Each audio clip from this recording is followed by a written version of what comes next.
Hey guys, it's Sunday night. It's Pro Prep Baseball. I'm Ken Arnold, and I'm Tommy Weber. Happy how is it? Thanksgiving. Happy Thanksgiving, man. Did you have a good time? Yes, always Thanksgiving is a great holiday. You always find something to be thankful for. That is true. That is true. All right, I'm going to go into our videos here and make sure that we got a good stream flowing. Here we go. All right. All Sound right. like a urologist. What's that? You saw the urologist. No, you sound like a urologist. Get a good stream going. We do. We got a good stream going. So, yeah. So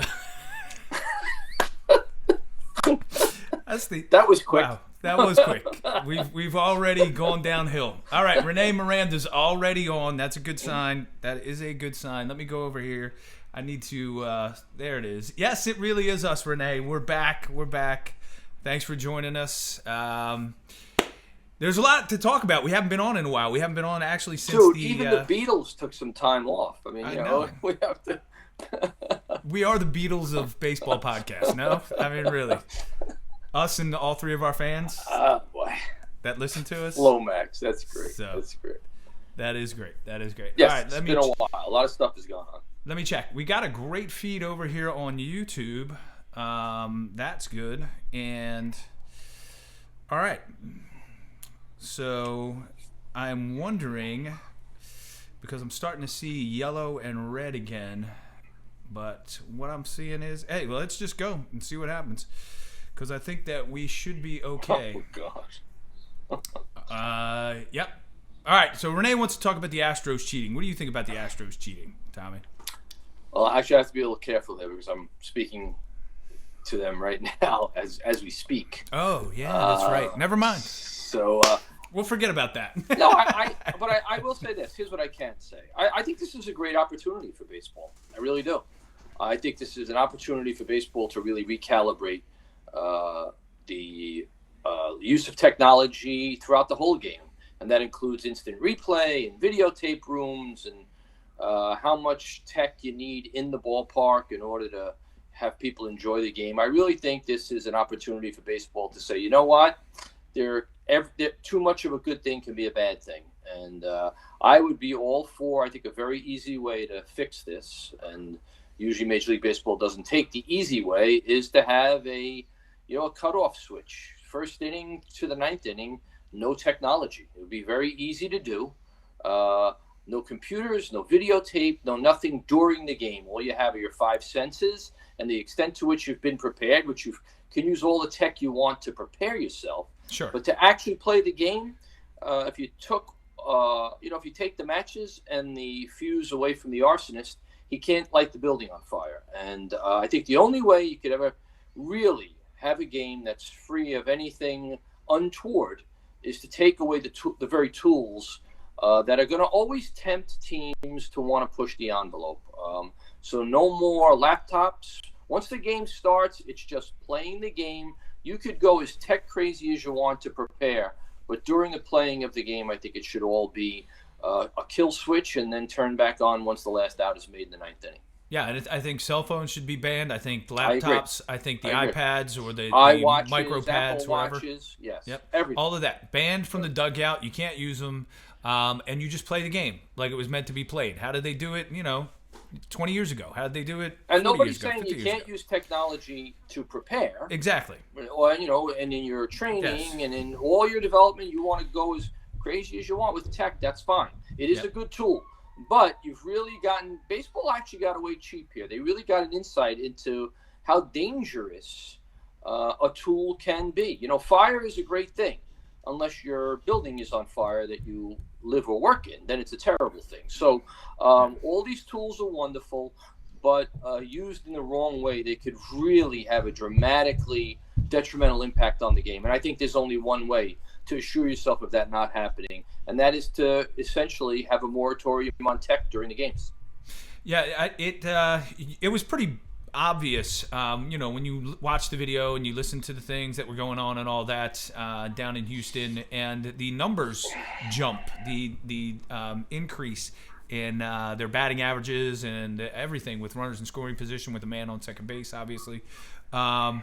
But yeah, to eliminate that, to get back to the simple way the game is played, I think would be a good start. That would be a good start. Now, don't get me wrong, Tommy. Guys are constantly going to try and cheat. Absolutely. They do it all the time. I mean, it's not, the issue is doing not, it since day one. The issue is not whether or not you want to gain an advantage on the other team. You played the middle infield. I played the middle. We were all on base at one point in time, trying to sneak a look into see what the catcher was. If the catcher was too wide, well, a million things. I did it all the time. Right, yeah. We don't have to go into it, and I have no issue with that. Obviously, these allegations have nothing to do with that kind of grassroots, organic kind of gamesmanship. This is not gamesmanship. Mm-hmm. This is something very, very different, and it could be very, very damaging to the game. So, changes the outcome of games. If it's true, I have to qualify that by saying if it's true. But nonetheless, I still think, even if it's not true, this is a wake-up call. I think that technology needs to sort of be reeled back in. I think the use of instant replay, I've said it a million times, I think is far too much. I think there's too much instant replay. I think the pace of the game is affected by all this stuff.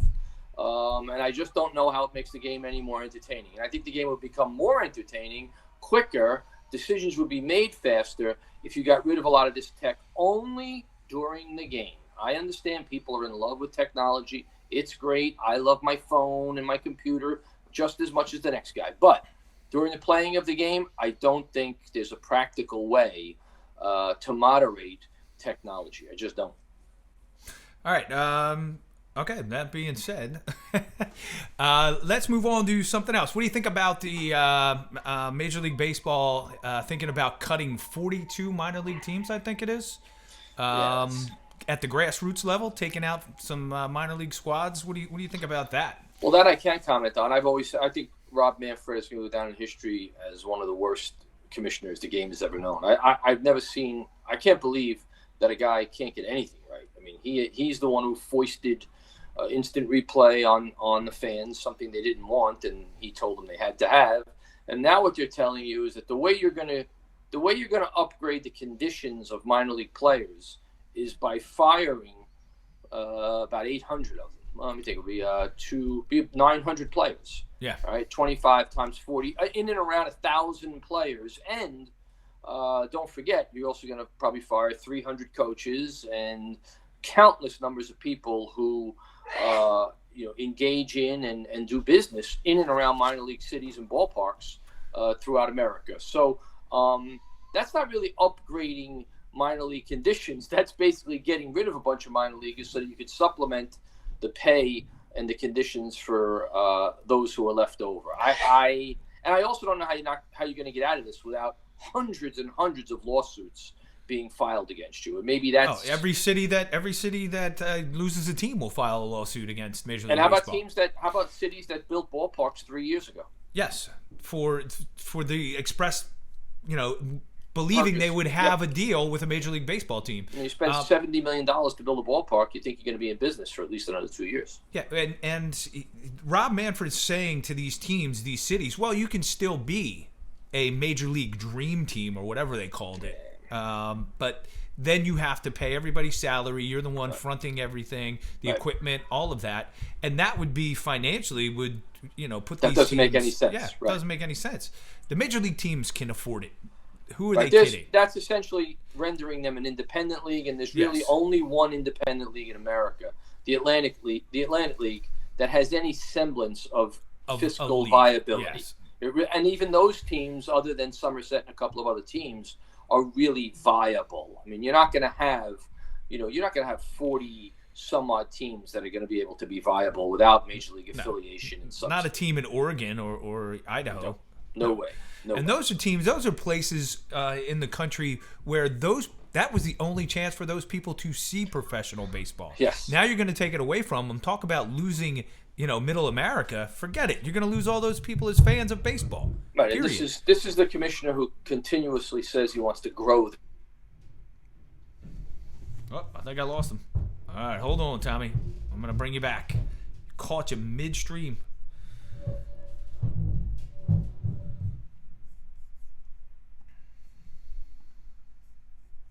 Lost you there for a second, but I got you back.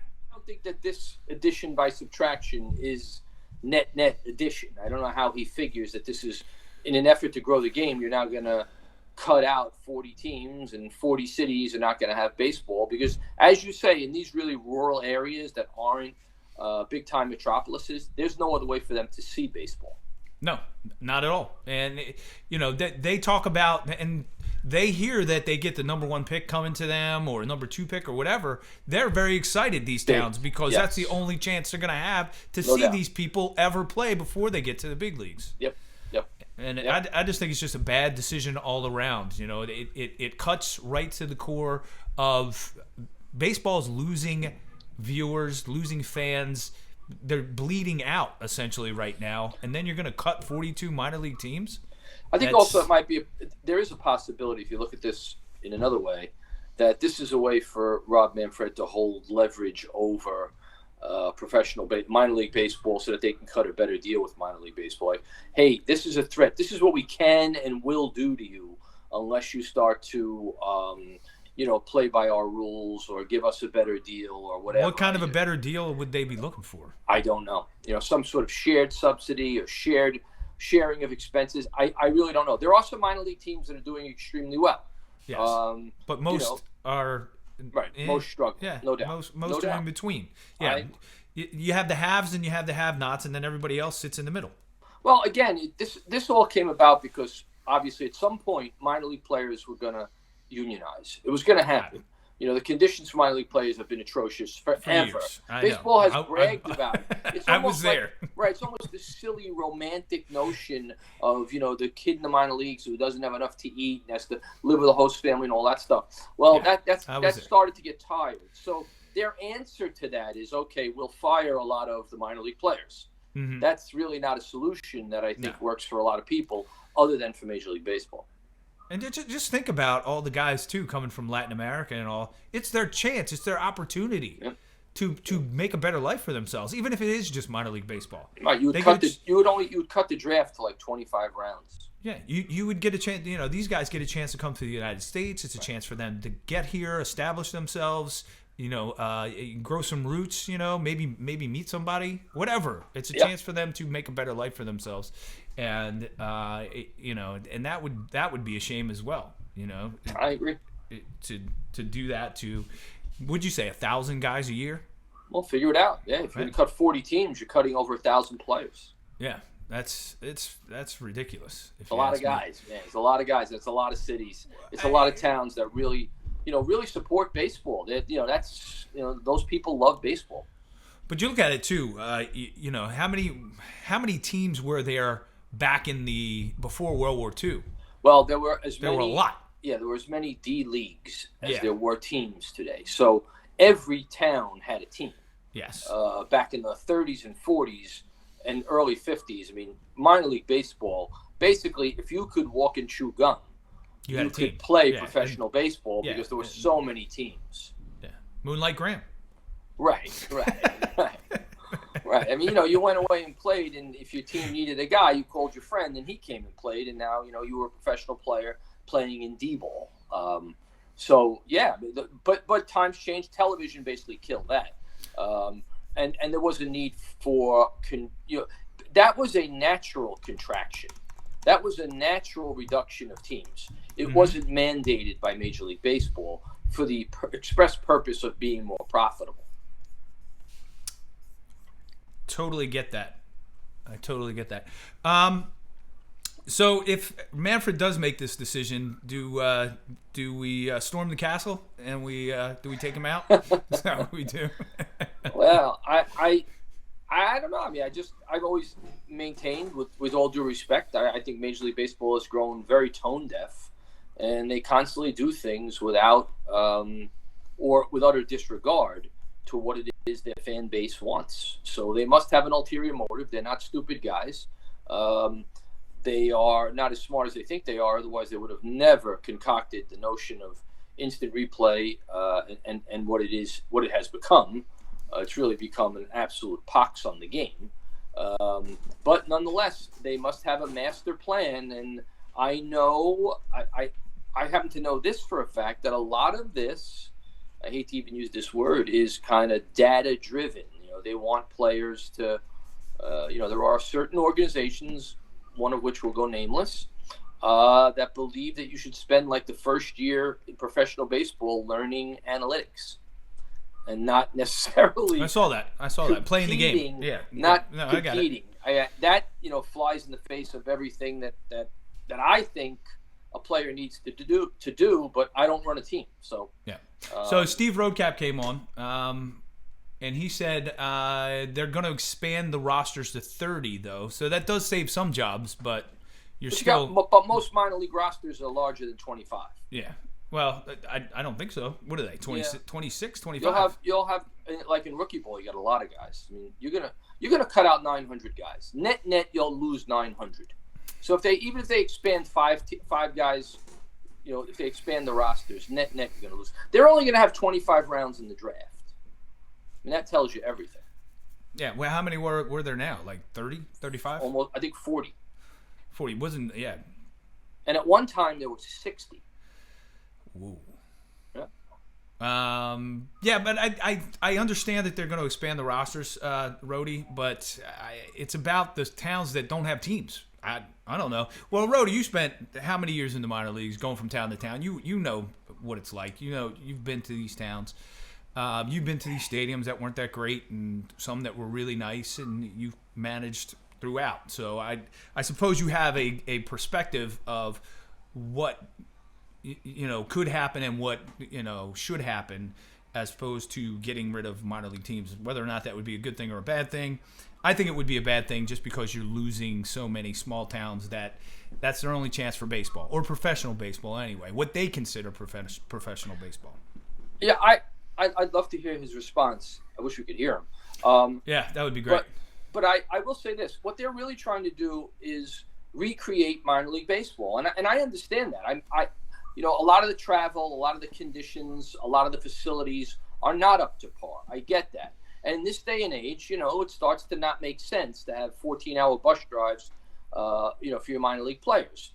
But a lot of that can be achieved without eliminating 40 teams. I do think that at the root of this is a storm brewing with respect to how little minor league players make and the conditions under which they are forced to be employed. I mean, it really is kind of archaic when you think about it. You don't get paid for spring training, and you're making $1,100 a month, and you got to live on the floor. And there are a lot of guys, and I'm sure everybody knows the stories of guys who had to choose, whether or not they could afford to keep playing baseball.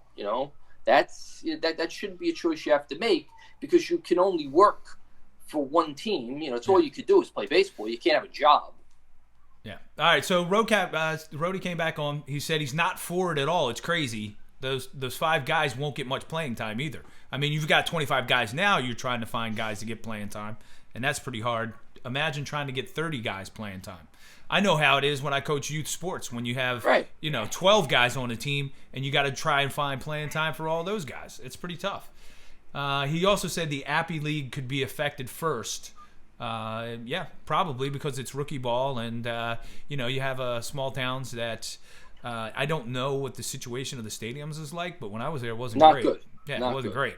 So, well, I mean, it is the Appalachian League. Let's face it. All right, it's in Appalachia. So, and the Penn League is going to suffer because of the travel, and the teams are, a couple of other, out west is a short season A league that's going to go. I mean, those are notoriously long bus rides.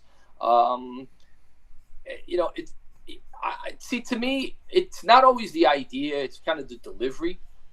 Just sort of the cold nature in which baseball has essentially told minor league baseball, we're doing this whether you like it or not. Yeah. And there's no negotiating. That troubles me from a commissioner's standpoint. I do think there could be a little bit more diplomacy when so much is riding on it for these people. I understand Major League Baseball doesn't have a lot riding on it, but these people, it's like, you talk about legacies, 50, 60, 70 years 80 of years. People, people and their minor league teams. So I think you need to be a little bit more sensitive to that. In an age where everybody talks about how sensitive we are to everything, this is something that I think Manfred needs to be a little bit more sensitive about. Renee came on and said, sad, how will teams handle international signings of 16-year-olds? The way they've handled them now, I would They'll say. keep doing that. Yeah, they'll keep doing that, but they'll put them in like their Florida State league or their Arizona complex and just keep them there until they're ready to go into the other minor league teams. That's what they'll do with them. They do that now. Why wouldn't they continue to do so?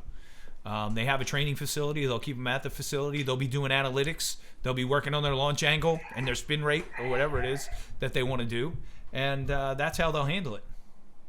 Yeah, and I wonder, too, if cutting the draft increases the amount of money available for the international pool. I think that might be an element to this as well. That to the extent you don't have slots beyond the 25th round. But you know who I think it hurts? You know who I think it hurts the most, Tommy? I think it hurts players in the United States. Oh, definitely. More so. Absolutely. Than the international. Because the international guys you're getting the best of the international guys anyway that get selected. Right. Now here in the United States it would be a little bit different. I think it would affect more so at home here than it would the Japanese or the Taiwanese or the Koreans or any of them, because they're still the best players are still coming here. That they just are. Absolutely. So if we can afford them, I think it's going to help. I think it's going to help the international market because I think there's going to be more money allocated to sign international players. I think that's one of the other motivations for doing this. I don't understand your question, Victor Coco. Victor Coco's question was, when a major league player comes down to the minors, does the organization improve itself? No. Well, the only reason not necessarily. The only reason why a major league player goes down, a everyday starter, not like a utility guy or anything like that, but an everyday starter that gets moved down to the minor leagues is there for a reason. He's either rehabbing or he's working on something, and then they're going to bring him right back up. He's not down there for good. He's gone. And if that was the case, they would just release a guy nowadays. They would just say, all right, thanks for coming. We're going to sign somebody else or bring somebody else up. Unless, of course, you're Chris Davis and you're untouchable. I don't understand that whole situation. What's not to understand?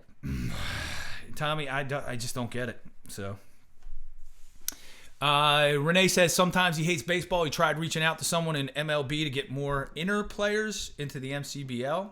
Crickets. Do they really care? Unless it's them, I don't think they do. I think we lost Tommy. I think he locked up. He's got this smile on his face that just won't go away. All right, let me reconnect him. Give me a second, Tommy. There you are. We lost you for a second. So did you hear see what Renee said? That he hates baseball. He tried reaching out to some major league to get more into the MCBL. Do they care? The MCBL is a great. Let me tell you. I told Brian Casey this when he had this idea. He and Renee, two guys who really care about baseball and care about players. Mm-hmm. It's very rare nowadays. They don't care about profit. And the MCBL was a great idea. It was for kids that weren't elite players necessarily and weren't going to get into the ACBL or some other league. And there was a market for these players. These kids wanted to play and they were left with nothing. And they created this league just for those guys. They kept it without any travel. It's basically all in the same place. It really suits the 21st century player. And it's unfortunate that they can't get any cooperation from Major League Baseball because this is the kind of league. Some of these other leagues like the Cape and the Northwoods League, they're fine all on their own because they get all the elite players. But this is the kind of league that you really want to take care of because it's a league where, kids just want to play. They don't have any ridiculous aspirations of where the game's going to take them. They want to play because they just enjoy playing. And it provides an outlet for them. I'm not surprised because I've said this and I say this all the time. Major League Baseball's tone deaf. They are. That those offices on Park Avenue, that's the ivory tower, man. It really is. And I think they're a bit out of touch. I've never seen baseball be more out of touch with its fan base and what's in the best interest of its fan base and what its fan base wants. Major League Baseball is constantly forcing you to try something. It's like going to a restaurant and they tell you what you have to order. That's what Major League Baseball does. They tell you what's good for you. And, the fans know what's good for them and what they want, and that's what you should be giving your customers. But Renee and Brian have done that's a great idea and a great league. Those guys do a super job. No, and he makes a great point. There is so much talent in inner cities like Patterson and Newark, and they can't afford to play. They don't have a place to go, and Major League Baseball is not helping them out foster those guys into a league where they can blossom. Because obviously not all of these guys are going to go on to play professional or anything, but at least it gives them an opportunity to do so. Right? How could you, if African Americans are 15% of the population, how do you disenfranchise them from your game and think that you're getting the best players? It's impossible. It's the most ridiculous notion in the world. I said this in the Cape. We have no black players. He's the best player in the best league in the world. We have almost no black players in the Cape. So, it is unfortunate. And you know what? If a generation or two goes by where those kids don't play, you could lose them forever. Yeah, you're losing them as a fan of baseball. Right. Period. Like they'll have no interest at all. They won't feel like they want a place to play. Baseball won't even be in their consciousness. Yeah, well, that's a shame. That is a shame. All right, so have you been getting all these emails that I'm getting? All these crazy sales for the holidays, like the rope bat. Have you seen the rope bat? I have. Have you seen the rope bat? Why are you doing this to me? Why am I doing it? I know, because I know you love these things. I know the rope bat and the what was the other thing that I saw? The K vest. The K vest. The K vest. Yes, the K vest. And is your son swing in the window? Had to be in the window. I don't know. I don't even know what the window was. When you make up, they have to make up words because then you feel stupid. See, the way you fool people is you change the vocabulary. That's why everybody has a cutesy, stupid word for everything about the game now. Like, you can't call it the mound. It's now the bump. Well, it's always going to be the mound to me, okay? And if you don't say velo, it's like you're an old guy now. Like, you can't say velocity. Or you just can't say the guy throws really hard, or he's got life on his fastball, or anything like that. You have to speak the language. Otherwise, you're not in the club. You're not going to be able to sit with the cool kids in the lunchroom, man. No, you're not. You're going to be with the nerds. Yeah, you're left out. Yeah, if your spin rate and your velo isn't in your launch angle, your LA. What's your LA? Is your LA good? I don't know. I feel ghetto LA. I haven't been to LA. So I don't know. I feel ghetto LA because my LA is kind of lame. So, and then the whole thing. Oh man, I don't even want to get into it because you know that it drives me insane. Everybody's talking about launch angle, and this one guy comes on and goes, "Look." He goes, launch. Every ball you hit has a launch angle. It's going somewhere. It could be launch angle of 0 if you hit it on the line. Oh, they said the whole thing about the batting cages and how that has hurt power. Hitting in a batting cage has hurt power because you can't see how the ball goes off your bat. What have we been doing wrong for? Well, you're playing the wrong years? game if you're a player and you're taking BP anywhere and you don't know whether or not you're hitting the ball well. Yeah. You really should be taking up another game if you don't know whether or not you're hitting the ball well. And if you need to know within like inches how high you're hitting the ball, your attention is concentrated and focused in the wrong place. Here's what I will say. I had this discussion with some really good players not long ago. It's about hitting the ball hard a lot. The bottom line is this. No guy who's ever played this game at any level who hit the ball hard a lot worried about how high he was hitting the ball. Nobody. Because if you hit the ball hard a lot, you know what you're doing? Getting lots of hits. Mm-hmm. Which means you're hitting third, fourth, fifth, second. You're getting a lot of congratulations. You're making the team. You're playing all the time. You're having a lot of success. Conversely, if all you think about is how high you hit the ball, you're going to be hitting it harder less often. There's a likelihood that you'll hit it harder less often. I'm amazed at Gary Sanchez's number for the season. Did you see his final numbers for the season? I just couldn't believe it. I'm gonna paraphrase or come close to his numbers for the season, but he had like almost 40 home runs. Okay, I'm not surprised. And he had like 80 some RBIs.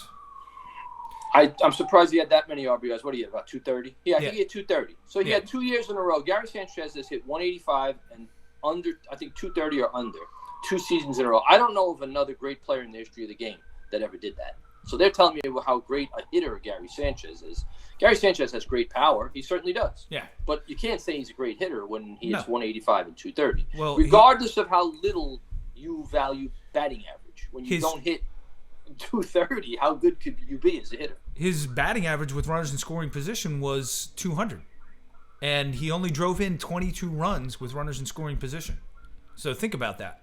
And he can't catch. Yeah. So he's got 40 RBIs from just hitting 40 home runs. Then you add another 22 to that.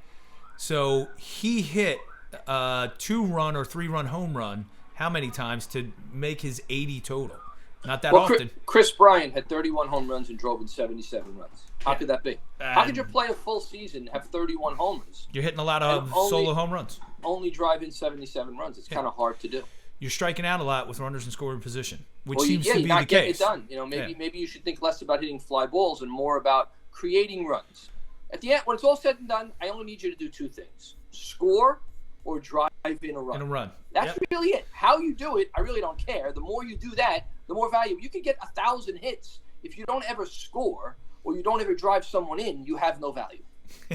Renee, he sucks. Gary Sanchez sucks. We know, Renee. That's what we're talking about him. We know he sucks. I'm just amazed at the whole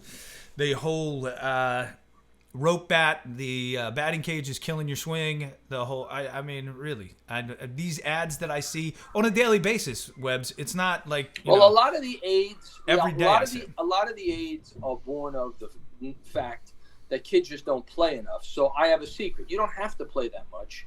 If you use my rope bat twice a week, you'll be Tony Gwynn. That's what they're really telling you. It's a shortcut. And what kids and parents and coaches need to know is if you didn't instruct any kids at all, and they just took thousands of ground balls and they took thousands of swings, you'd get a lot of players that could play without any instruction at all. Because you know what they would do? They would find first base. They would find second base. They'd know where third base is. All the things we feel we need to teach them, if they just played more, they would learn. So what's your plan of attack for somebody who just finished playing in October, right? They finished their fall season. What would you recommend that they do, and when would you recommend them to come back to start getting ready? And we're not talking about a professional player. Let's say a college player or a high school player, somebody who hasn't gotten to the higher level yet, but, Well, obviously everything, in my opinion, is contingent upon where you are in your game. If you're going to get drafted in the second round, you have different urgencies than someone who is trying to make his high school team. Most kids can't play enough, in my opinion. They shouldn't be shutting it down. They shouldn't be taking time off. Now, if they want to play another sport, that's fine. We've had that discussion before. But there should be no rest for a 14-year-old. You're 14, for God's sakes. You can play all day and night and never get tired. I don't think you're going to wear out. We're also concerned with 14 and 15-year-olds. They should be able to play all the time. They have boundless energy. What I would do if I were coaching those kids, I'll tell you one thing I would do is I would have them on a wall, 1,000 balls off a wall every single day, tennis ball, just getting used to catching and throwing the ball. Because I can tell you this, your team can't catch. And I've never seen your team play. They can't catch and throw the ball. No, I know they can't. Yeah, they can't. Right, I know.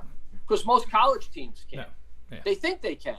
And they think it's something that doesn't really matter. Of course I can catch and throw the ball, but when you put them to the test, they really can. And that is the most fundamental, basic building block of all of baseball, the ability to catch and throw the ball without double clutching, dropping the ball, taking an extra step. That's what makes you a player.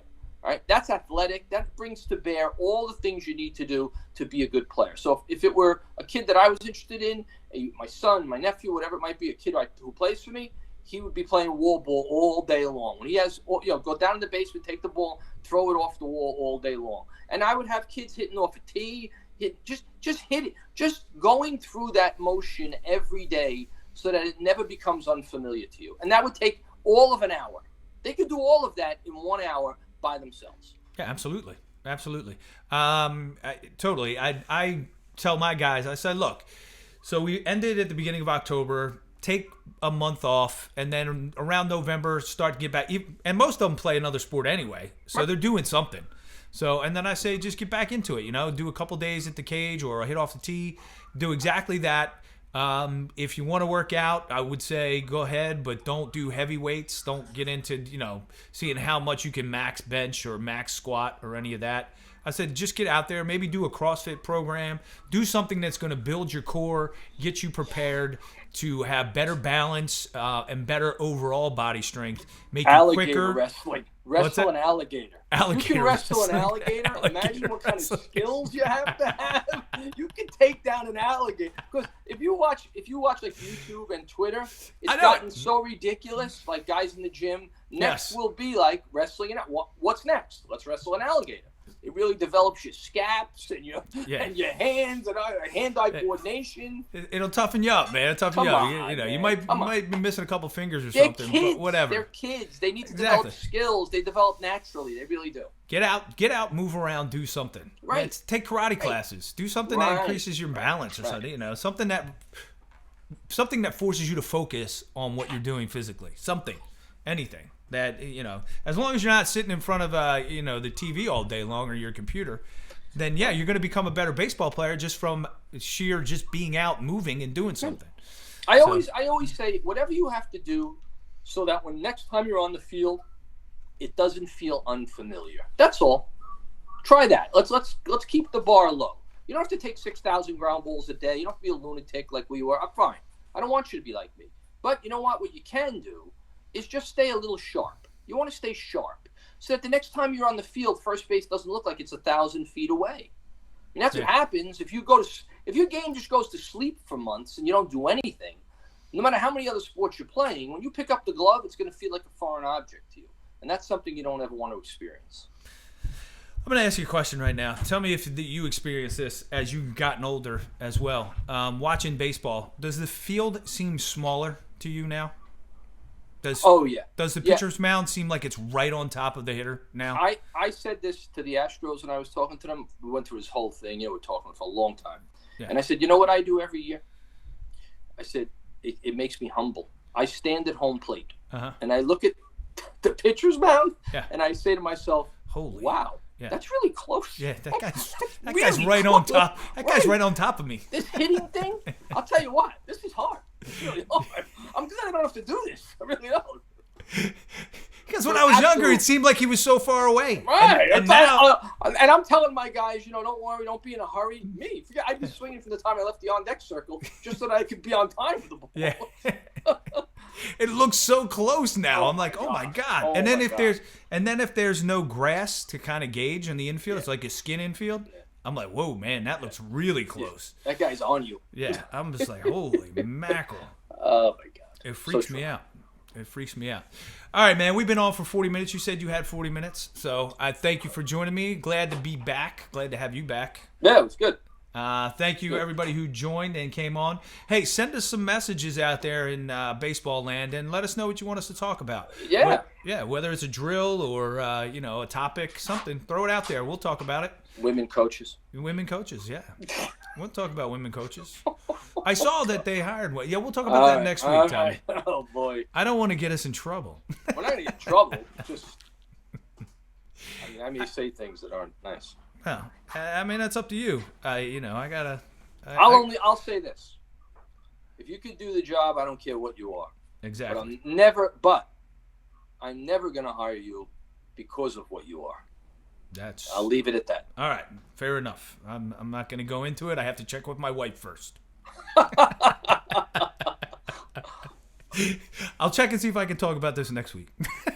And then we'll get back to it. You do that. All right, man. Hey, happy Thanksgiving, man. Tell everybody up there I said hello. Tell your wife, everybody. Yes, happy Thanksgiving. Happy Thanksgiving. And I will see you next week, hopefully. If anything changes, I'll let you know.